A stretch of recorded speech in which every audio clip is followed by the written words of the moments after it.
pada Allah? Kenapa banyak mak rempit?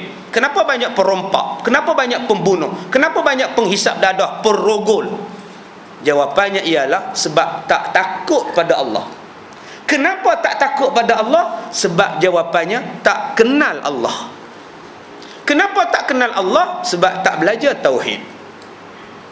Hari ni orang lebih kenal sesemua babi, sebab tu dia takut sesemua babi. Dulu tak pernah basuh tangan, sekarang tu dia buat kempen basuh tangan. Dalam TV lagi buat kempen. Cegahlah influenza A. Semua babi, basuhlah tangan, tutuplah mulut ketika bersin, buanglah sapu tangan di dalam tong sampah. Janganlah kita pergi ke tempat orang ramai-ramai, terutamanya kuliah maghrib. Tu yang kuliah maghrib sunyi semua orang, takut sesemua babi. Kita diajar untuk mengelakkan sesemua babi, dibuatnya betul-betul. Tiap-tiap hari iklan dalam radio, iklan dalam televisen, sedangkan belum tentu tuan-tuan kena semua babi. Tapi iklan tu, kempen tu. Kenapa kita tak buat kempen? Jauhilah neraka. Bagaimanakah menjauhi neraka? Tutuplah aurat dengan betul. Kenapa tak buat kempen macam itu? Jauhilah neraka, sembahyanglah betul-betul. Jauhilah azab kubur, jauhilah azab kubur dengan cara apa? Elakkan rasuah. Kan senang. Jauhilah buncit perut di hari kiamat sebesar bukit dengan mengelakkan riba, buangkan riba. Kan senang. Elakkan rupa menjadi babi dengan cara taatlah kepada mak bapak. Kenapa tak buat kempen macam itu? Sebab jawapannya pasal tak yakin pada Allah. Sedangkan Allah dah kata dah, ku anfusakum wa ahlikum nara. Jaga kamu, jaga diri kamu daripada api neraka. Tapi Allah kata dah, jaga. Lantoknya lah. Lantoknya lah. Bukannya seorang dalam neraka, ramai kita dia. Apa takut-takut? Kan ramai kita dia. Yelah. Kita lebih takut sesemua babi. Buat kempen besar-besaran, jaga betul-betul. Siap pekuk mulut daripada airport sampai hospital. Sampai bila nak pekuk? Sampai bila nak tutup? Tak larat tuan-tuan. Lalah buka juga, lantok kena-kena je lah kata dia. Tapi tuan-tuan, untuk akhirat, untuk neraka, untuk kubur, siapa yang yakin?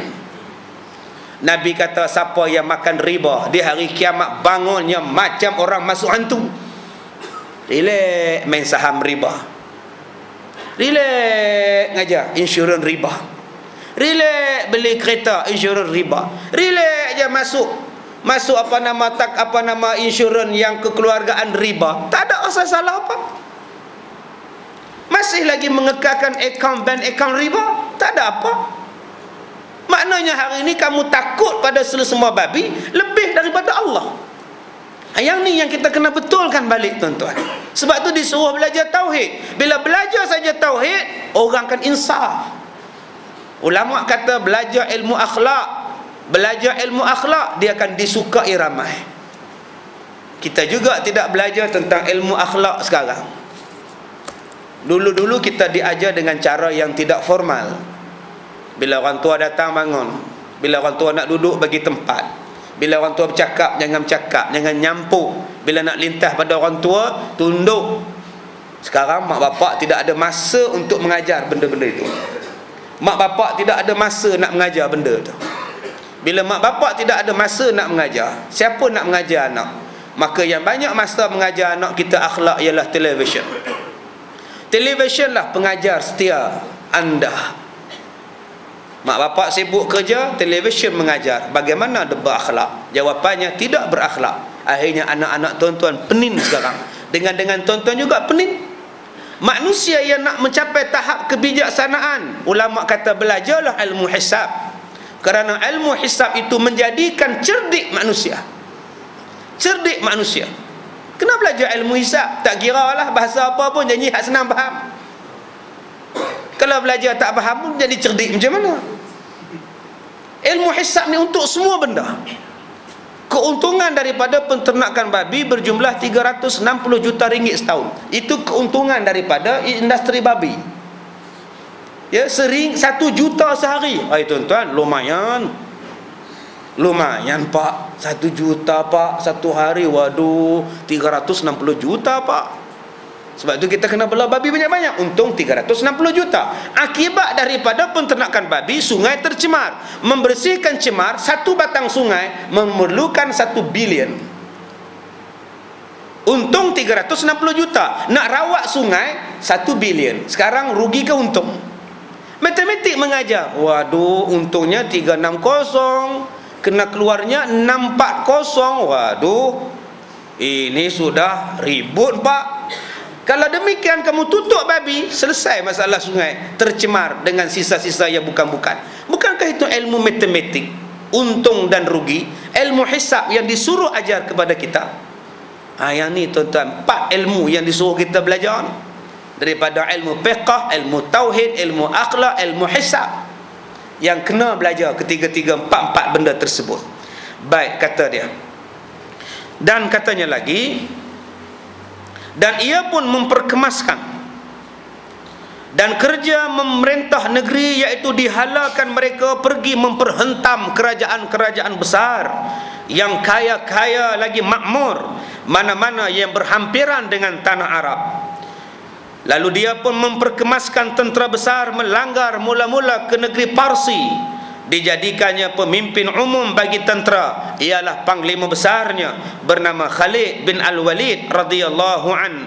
Tiba Khalid ke sana, dapatlah diambil negeri Iraq dan Jazirah daripada tangan Parsi. Dan orang yang mula-mula menyampaikan Islam di Iraq ialah Sa'ad bin Abi Waqqas, yang turut sama dengan Khalid ibn Walid. Dah beratus juta orang-orang Islam di Iraq diislamkan dan Islam, dan awal-awal diislamkan Iraq itu oleh Sa'ad bin Abi Waqqas. Sekarang sudah berapa juta rakyat Iraq, daripada zaman Sa'ad sampai zaman sekarang. Pahala ratusan juta umat Islam Iraq, mereka Islam, pahalanya dikongsi bersama oleh Sa'ad bin Abi Waqqas radhiyallahu an. Subhanallah, tuan-tuan. Sebab tu kita jangan berkira dalam bab agama kita tak tahu apa yang kita buat ni nak jadi apa. Tuan-tuan wakaf tanah untuk buat sekolah, tuan-tuan tak tahu apa nak jadi pada sekolah tu. Mana tuan-tuan tahu? Ada Abu Ayyub Al-Ansari sedar dan insaf, tanahnya itu akan dijadikan raudah. Dia pun tak sangka. Dia wakaf je untuk Rasulullah. Bila dia wakaf untuk Islam, Nabi umumkan ini raudah, taman-taman syurga. Siapa yang semayang dalam dia macam semayang dalam taman syurga. Siapa sangka, tuan-tuan, berbilion manusia berebut nak semayang di raudah. Kalaulah dia tak wakaf, apa jadi pada dia? Sebab tu tuan-tuan, yang mana ada wang, silakan wakaf. Jangan kedekut, jangan berkira untuk kita. Ni Sa'ad bin Abi Waqqas, dia kerja, dia menyebarkan Islam, akibatnya satu negeri Islam